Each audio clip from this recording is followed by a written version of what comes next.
PSC പരീക്ഷ crack ചെയ്യാനായിട്ട് എന്താണ് വേണ്ടത്?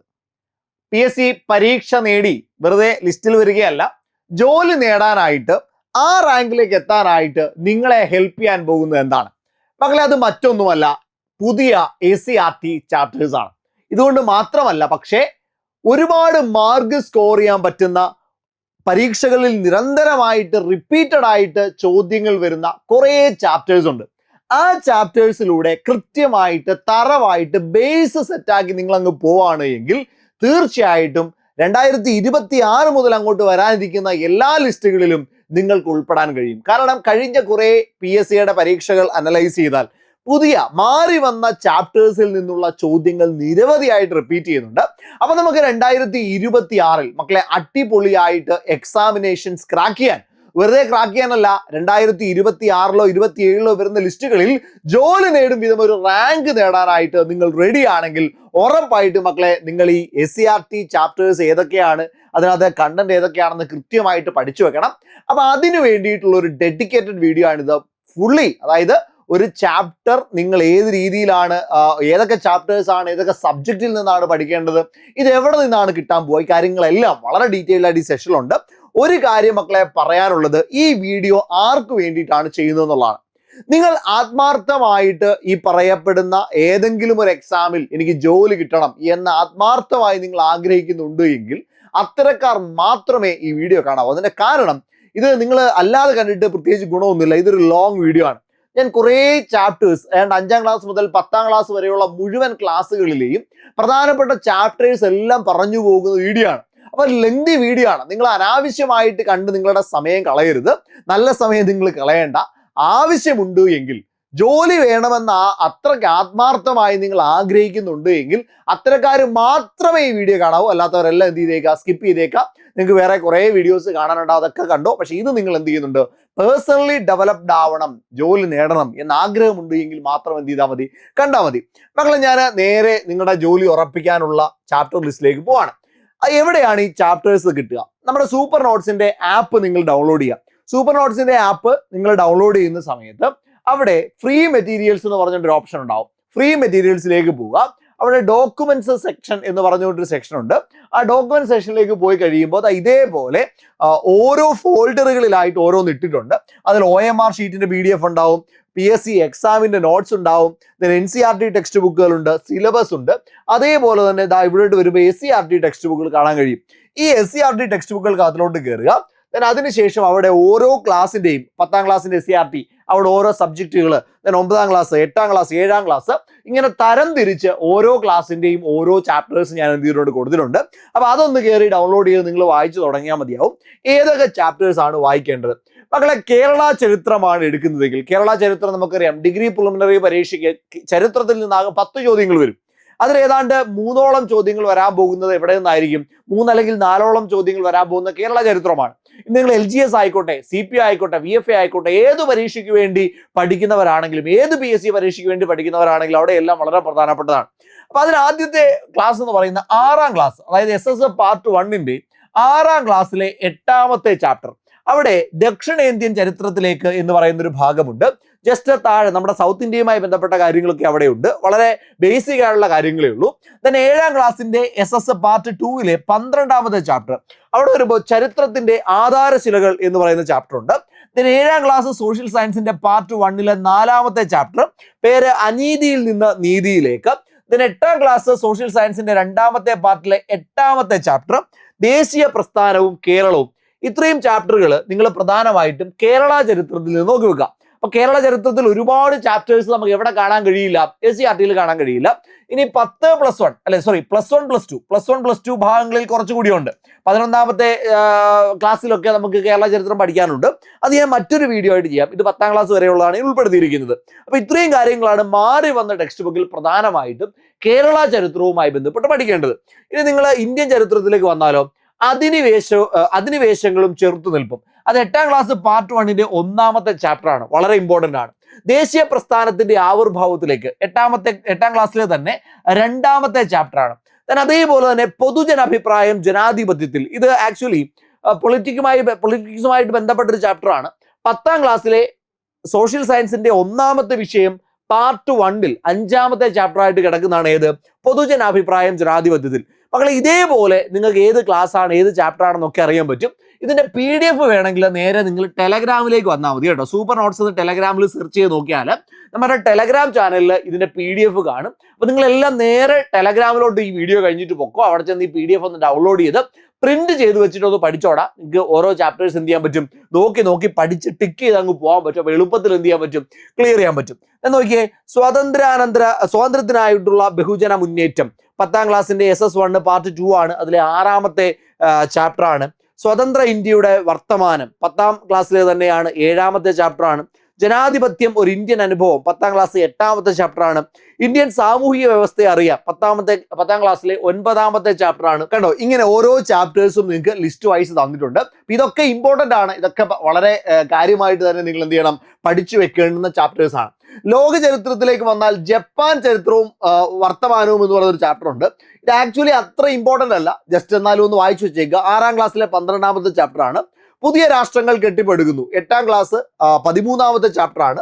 മാനവികത, അവിടെയും കുറച്ച് കാര്യങ്ങളെ നമുക്ക് പഠിക്കാനുള്ളൂ. 10ാം ക്ലാസ്സിലെ 1ാമത്തെ ചാപ്റ്റർ ആണ്. സ്വാതന്ത്ര്യം, സമത്വം, സാഹോദര്യം ഫ്രഞ്ച് റവല്യൂഷനുമായി ബന്ധപ്പെട്ടാണ് 10ാം ക്ലാസ്സിലെ 2ാമത്തെ ചാപ്റ്റർ ആണ്. ദെൻ സമ്പത്തും ലോകവും, അത് 10ാം ക്ലാസ്സിലെ 4ാമത്തെ ചാപ്റ്റർ ആണ്. ഈ ചാപ്റ്റേഴ്സ് വളരെ പ്രധാനപ്പെട്ടതാണ്. അതിൽ കുറച്ച് കാര്യങ്ങളെ നമുക്ക് ലോക ചരിത്രവുമായി ബന്ധപ്പെട്ട് വളരെ ഡീറ്റെയിൽ ആയിട്ട് നോക്കേണ്ടതുള്ളൂ. ബാക്കിയൊക്കെ ബേസിക് ആയിട്ട് നിങ്ങൾ നോക്കി വെച്ചേക്കാം. ദെൻ കേരള ഭൂമിശാസ്ത്രം 2 പ്രധാനപ്പെട്ട ചാപ്റ്റേഴ്സ് ആണ് നമ്മൾ പഠിക്കേണ്ടത്. ഒന്ന് നാടറിയാം 5ാം ക്ലാസ്സിലെ 8ാമത്തെ ചാപ്റ്ററും. ദെൻ നട്ടു നനയ്ക്കാം നന്മകൾ ചെയ്യാം 8ാം ക്ലാസ്സിലെ തന്നെ 7ാമത്തെ ചാപ്റ്ററും. ഈ 2 ചാപ്റ്ററുകളാണ് പ്രധാനമായിട്ടും 8ാം ക്ലാസ്സിലെ 7ാമത്തെ ചാപ്റ്ററും 5ാം ക്ലാസ്സിലെ 8ാമത്തെ ചാപ്റ്ററും. ഇത് രണ്ടുമാണ് പ്രധാനമായിട്ടും കേരള ഭൂമിശാസ്ത്രത്തിൽ നിന്നുള്ളത്. പക്ഷേ ഇന്ത്യൻ ഭൂമിശാസ്ത്രം അങ്ങനെയല്ല, കുറച്ചുകൂടി വിസ്തൃതമായിട്ടുണ്ട്. ഗതാഗത ആശയവിനിമയ സംവിധാനങ്ങൾ 5ാം ക്ലാസ്സിലെ 7ാമത്തെ ചാപ്റ്റർ. തന്നെ ഇന്ത്യൻ ഉപഭൂഖണ്ഡം വളരെ പ്രധാനപ്പെട്ട ഒരു ടോപ്പിക്കാണ് 7ാം ക്ലാസ്സിലെ 6ാമത്തെ ചാപ്റ്റർ. ലോകത്തിന്റെ നെറുകിൽ 9ാം ക്ലാസ്സിലെ 1ാമത്തെ ചാപ്റ്റർ. വിശാലമായ സമതല ഭൂവിൽ 9ാം ക്ലാസ്സിലെ 2ാമത്തെ ചാപ്റ്റർ. ഭൗമചരിത്രം ഉറങ്ങുന്ന പീഠഭൂമി 9ാം ക്ലാസ്സിലെ 3ാമത്തെ ചാപ്റ്റർ. ദെൻ മണലാരണ്യത്തിലൂടെ 9ാം ക്ലാസ്സിലെ 7ാമത്തെ ചാപ്റ്റർ. ദെൻ തീരങ്ങളിലൂടെ 9ാം ക്ലാസ്സിലെ 8ാമത്തെ ചാപ്റ്റർ. ഇന്ത്യയിലെ ജനസംഖ്യാ പ്രവണതകൾ 9ാം ക്ലാസ്സിലെ 5ാമത്തെ ചാപ്റ്റർ. ഇത് എക്കണോമിക്സുമായിട്ട് കൂടി കുറച്ചൊന്ന് ബന്ധപ്പെട്ട് വരുന്ന കുറച്ച് കാര്യങ്ങളൊക്കെ അവിടെ കാണാൻ കഴിയും.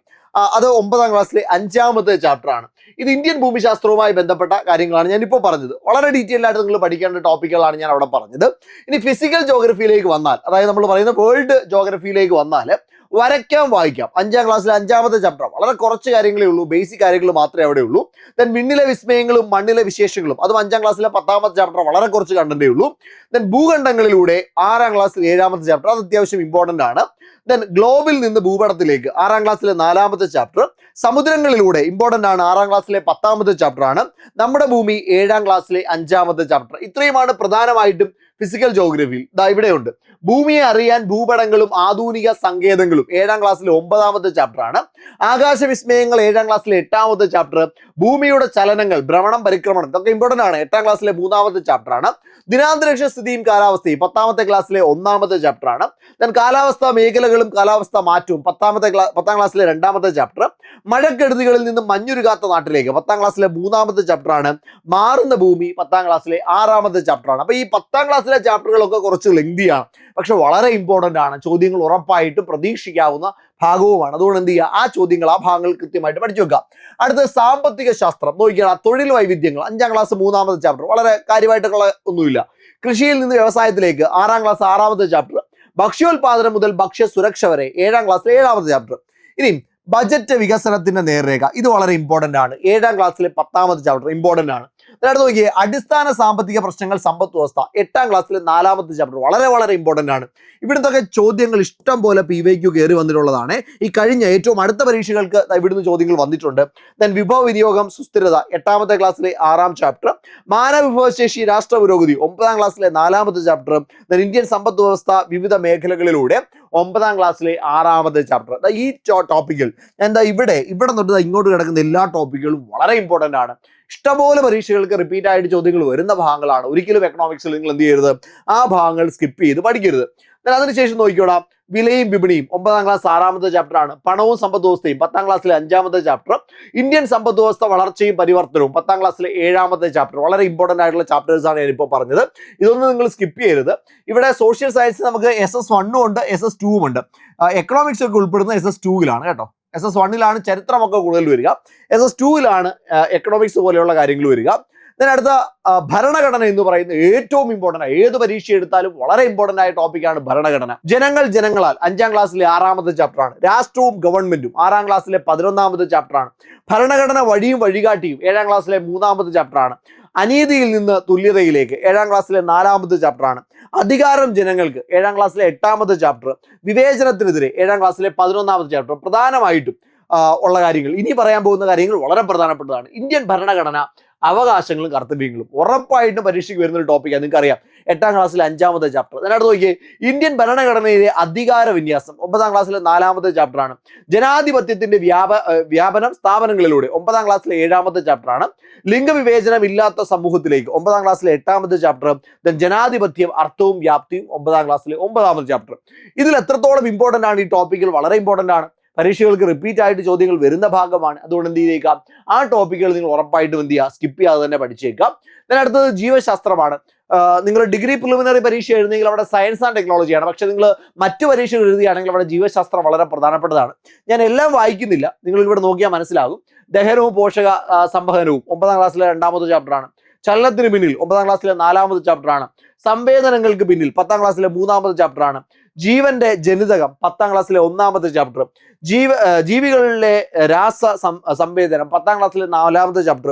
അങ്ങനെ ബയോളജിയിൽ നിന്ന് അത്യാവശ്യം കുറെ അധികം ടോപ്പിക്കുകൾ നിങ്ങൾക്ക് പഠിക്കാനുണ്ട്, കുറെ ചാപ്റ്റേഴ്സ് പഠിക്കാനുണ്ട്. അതിൽ ഏറ്റവും കൂടുതൽ 10ാം ക്ലാസ്സിലെ ചാപ്റ്റേഴ്സ് ആണ്, 10, 9 ക്ലാസ്സുകളിലെ ചാപ്റ്റേഴ്സ് ആണ്.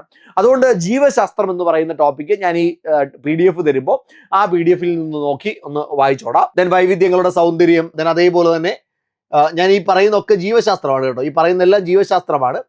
രസാന്തരത്തിലേക്ക് വന്നാൽ രസാന്തരത്തിൽ കുറച്ച് ടോപ്പിക്കുകളാണ് വരുന്നത്. പ്രധാനമായിട്ടും മാറ്റത്തിന്റെ ഘടന, ലോഹങ്ങൾ, അലോഹങ്ങൾ, ലോഹങ്ങൾ, മൂലകങ്ങളും സംയുക്തങ്ങളും, പീരിയോഡിക് ടേബിളുകളും ഇലക്ട്രോണിക് വിന്യാസവും, വ്യാവസായിക പ്രാധാന്യമുള്ള ചില സംയുക്തങ്ങൾ, പദാർത്ഥങ്ങളുടെ രസാന്തരം, ഇതൊക്കെ കെമിസ്ട്രിയിൽ നിന്ന് ഇമ്പോർട്ടൻ്റ് ആണ്. ആ ടോപ്പിക്കുകൾ ഏതൊക്കെ ചാപ്റ്ററുകളിൽ നിന്നാണ് എന്ന് ഞാൻ കൃത്യമായിട്ട് കൊടുത്തിട്ടുണ്ട്. അടുത്ത ഭൗതിക ശാസ്ത്രം, ഫിസിക്സ് ആണ്. അവിടെയും നോക്കിയാൽ ഓരോ ടോപ്പിക്ക് 8, 9, 5 ക്ലാസ്സുകളിലൊക്കെ ഇമ്പോർട്ടൻ്റ് ആയിട്ടുള്ള ടോപ്പിക്കുകളുണ്ട്.